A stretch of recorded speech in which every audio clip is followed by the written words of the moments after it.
بسم اللہ الرحمن الرحیم۔ السلام علیکم ورحمۃ اللہ وبرکاتہ۔ آپ دیکھ رہے ہیں صبغۃ اللہ 09۔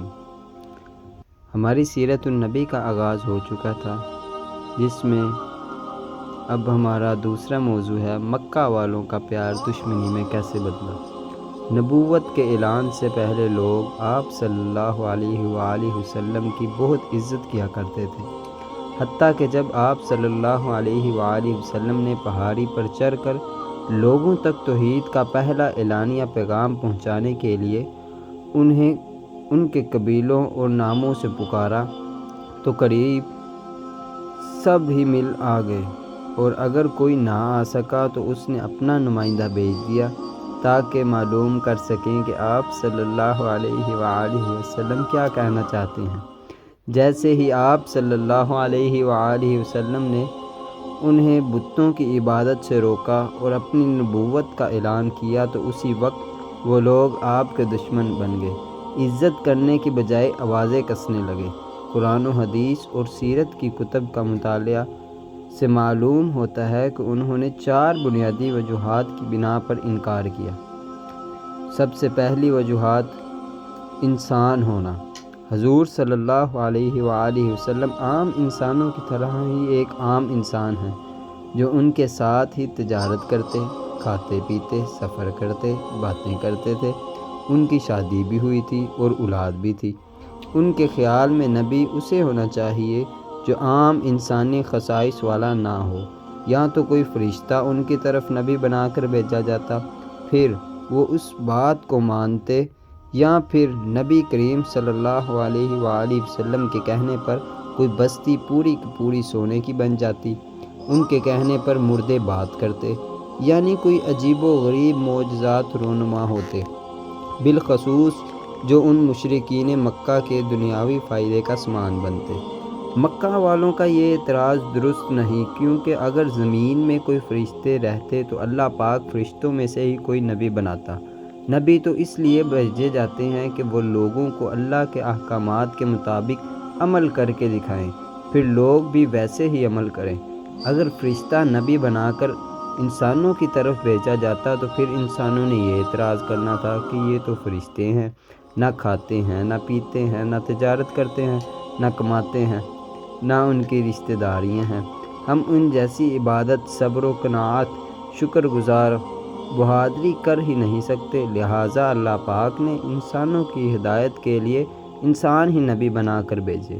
حضرت آدم علیہ السلام سے لے کر حضرت نوح علیہ السلام، حضرت ابراہیم علیہ السلام، حضرت اسحاق، حضرت اسماعیل، حضرت یعقوب، حضرت موسیٰ، حضرت داؤد و سلیمان، حضرت شعیب، حضرت عیسیٰ علیہ السلام، سب کے سب انسان ہی تھے۔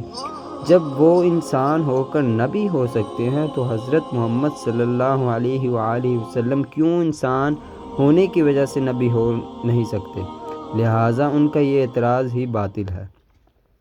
دوسری وجوہات، کسی بڑے سردار کو نبی کیوں نہیں بنایا۔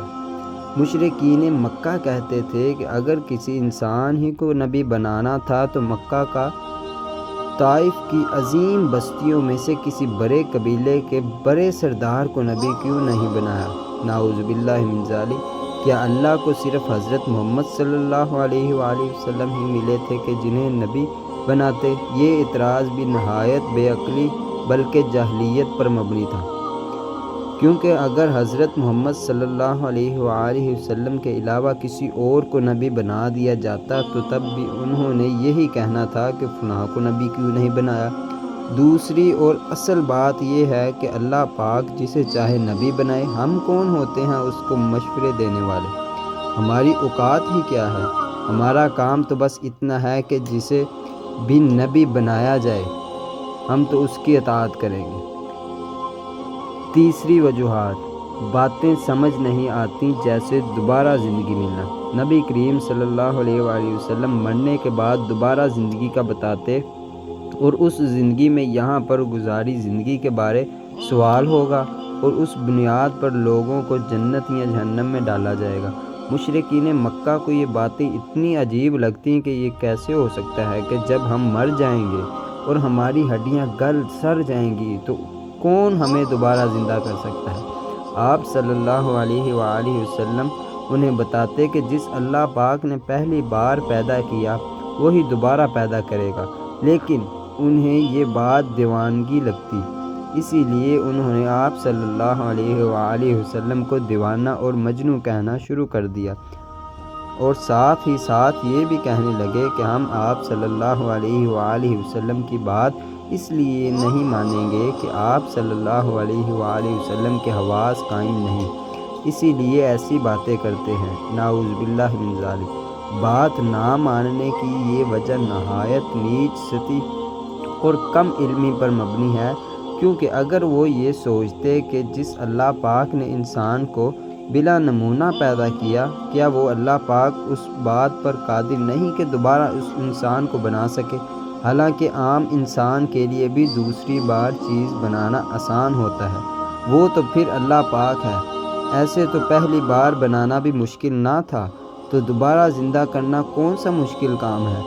یہ اور اس جیسی باتیں جو مشرکین مکہ کی سمجھ میں نہیں آتی تھی، اور ان کی وجہ سے وہ آپ صلی اللہ علیہ وآلہ وسلم کو مجنوں کہتے ہوئے آپ صلی اللہ علیہ وآلہ وسلم کی بات نہیں مانتے تھے۔ دراصل یہ ان کی اپنی عقل کی خرابی تھی۔ آپ صلی اللہ علیہ وآلہ وسلم یہ سب باتیں دیوانگی کے سبب نہیں بلکہ اللہ پاک کی وحی کی وجہ سے کرتے تھے۔ بے وقوف کو جب سمجھدار کی بات سمجھ نہ آئے تو اسے بات سمجھنے کی کوشش کرنی چاہیے، نہ کہ سمجھدار کو ہی دیوانہ کہہ کر اس کی بات ماننے سے انکار کر دے۔ یہی حال مشرکین مکہ کا بھی تھا کہ انہوں نے حضور صلی اللہ علیہ وآلہ وسلم کی باتوں کو نہ سمجھنے کی وجہ سے آپ صلی اللہ علیہ وآلہ وسلم کو دیوانہ اور مجنوں کہنا شروع کر دیا، اور کہنے لگے کہ ہم ان کی اسی دیوانگی کے سبب ان کی بات نہیں مانتے، حالانکہ دیوانے و قبطی وہ خود تھے۔ چوتھی وجوہات اور آخری، قرآن کو جادو کہتے۔ آپ صلی اللہ علیہ وآلہ وسلم جب لوگوں کو قرآن سناتے تو وہ لوگ ایمان لانا شروع ہو گئے، لہٰذا جب آپ صلی اللہ علیہ وآلہ وسلم قرآن شریف پڑھتے تو مشرکین کہنے لگے نعوذ باللہ من ذالک کہ آپ جادوگر ہیں، اور قرآن جادو ہے جسے سن کر لوگ اپنے آباء و اجداد کا دین چھوڑ دیتے ہیں۔ لہٰذا وہ لوگوں سے کہنے لگے کہ آپ صلی اللہ علیہ وآلہ وسلم کی بات نہ سنی جائے۔ آپ صلی اللہ علیہ وآلہ وسلم کی بات نہ ماننے کی یہ وجہ بھی درست نہ تھی، کیونکہ قرآن مجید تو اللہ پاک کا کلام ہے، اس جیسا کوئی اور کلام نہیں، یہ نہایت پر تاثیر کلام ہے، اس میں لوگوں کی ہدایت کی باتیں ہیں۔